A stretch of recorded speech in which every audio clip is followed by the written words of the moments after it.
What is up, Battlefield Play Free? Cinestics here with another gameplay commentary, and sorry for the delay, but with the radio show keeping me busy and the latest patch, or I should say nerf/buff, I've been playing this game a lot more, though lacking on recording the actual gameplay, just enjoying the feel of the weapons in general. But here I got something new for you. I'm going to be calling it post-patch. This will be episode 1. Won't really be reviewing each weapon like in an individual video, but just maybe 2 or 3 weapons per video. So in this weapon I'll be going over the M4A1 and the P90, being that those I feel were I really enjoy the buff for those, and I figured I'd make those my first 2 I review.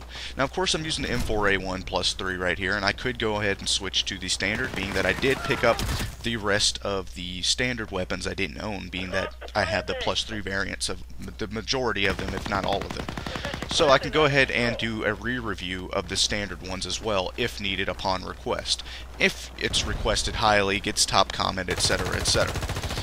So I'm going to go ahead and discuss or go over the changes of the M4 via forums with the actual stats that are given there.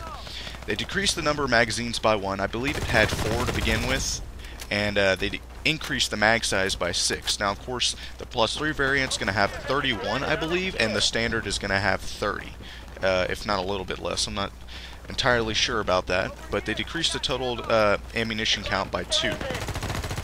So they increased the general average vertical recoil by 13%. Don't notice this much at all, maybe for hip fire. They decreased the general average horizontal recoil by 13%, and they decreased separately, additionally, the recoil modifier when aiming down sight by 12%. Now this I do notice. Now, to be honest, this isn't a weapon I completely felt needed a buff at all, but it was well deserved. It's a great weapon all around. It's going to be used more often. I would like to see people use it more often.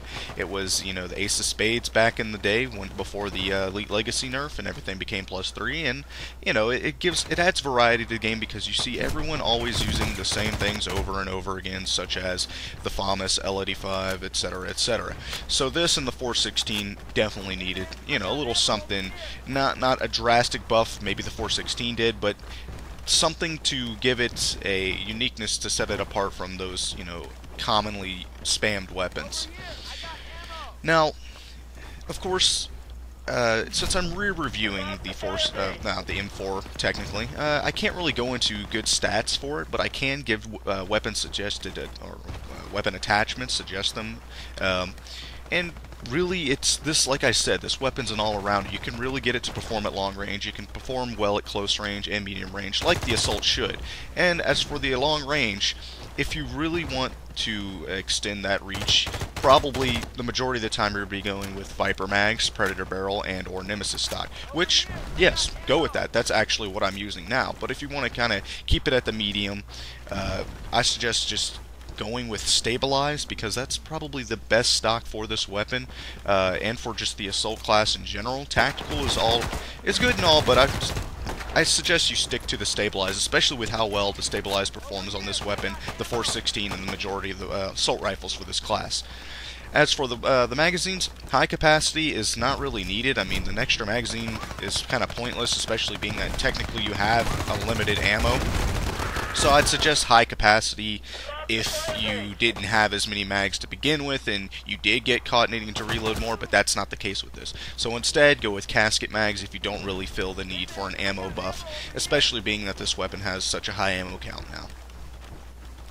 Well, as for anything else though, if you do want a CQC setup, it's good, being that it doesn't lack ammunition now as far as the magazine, not just magazine count, but ammo total. So yeah, you could throw on CQC ammo, throw in a close-in barrel, or you could just keep the Viper mags and throw on a close-in barrel.